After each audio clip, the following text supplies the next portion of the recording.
Hello everybody, I hope you guys are doing great today. I'm very excited for today's video because we're gonna talk about one of my favorite topics, which is the law of detachment. There are a lot of misconceptions about this law. I love reading about it. I love hearing about it. So I wanted to make a quick video so you guys get an idea of what the law of detachment is. You probably have heard it before, but maybe you don't know much about it or what it really means. I'm not an expert. Of course, I'm also still learning, but I want to share a little bit of what I know. Okay, let's start first. What is the law of detachment? One of the misconceptions is that it means that you stop caring, that you become a cold-hearted person that doesn't care about anything, and that is not true. It means that you stop making your happiness depend on a specific outcome. We all think that the more we want something, the tighter we have to hold on to it. But sometimes the tighter we want to hold on to certain things, the more anxiety that we create. And detachment is basically saying, I want this, I'm gonna work for this, I'm going to give it my best, but I also understand that my peace cannot depend on whether I get it or not. Because the truth is,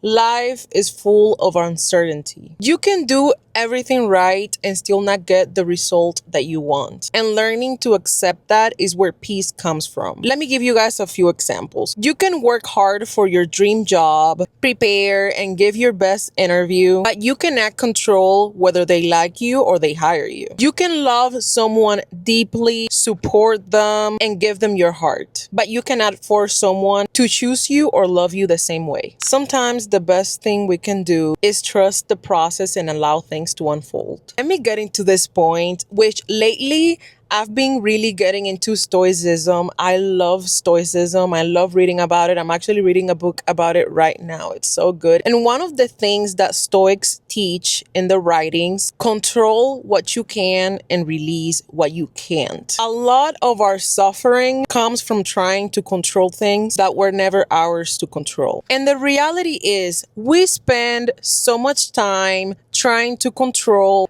people's opinions, choices, feelings, and actions, when the only thing we truly own is ourselves. You know how much energy people waste thinking about what someone thinks about them, whether someone will stay, whether someone will understand them, what already happened, what might happen in the future. All of these things are outside of our control. As much as we would want to, there is nothing we can do. Our brain is wired to want security, stability, to have everything planned out. We humans tend to be scared of the unknown. We don't feel safe when we don't know what's gonna happen. But Stoicism teaches us that our power is only in the things we can actually influence or control. And I'm gonna give you some examples of things you can control. Your effort, your attitude, your choices, your reactions, the way you treat people. All are examples of things you cannot control. Other people's opinions,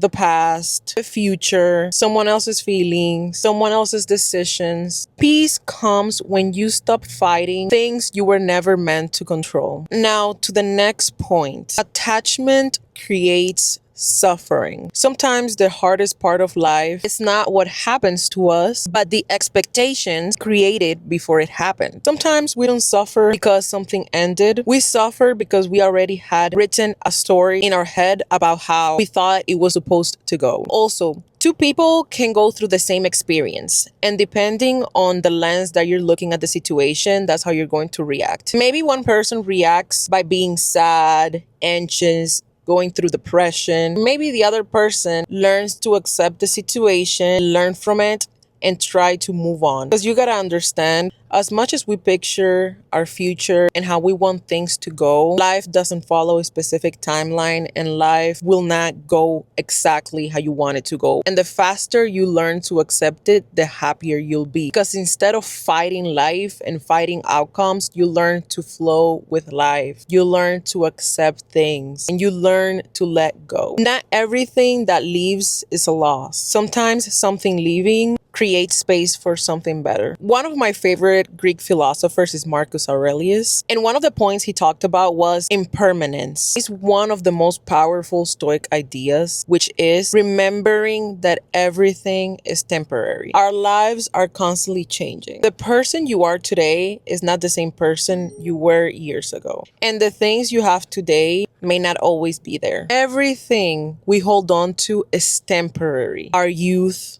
our possessions, relationships, even our current problems are temporary. The only thing we truly have is this moment. This connects us to the other Stoic idea, which is memento mori, which is a very famous phrase meaning remember you must die. This is not to be negative or scare anyone, but as a reminder to live better. We don't own anything in this world. Nothing.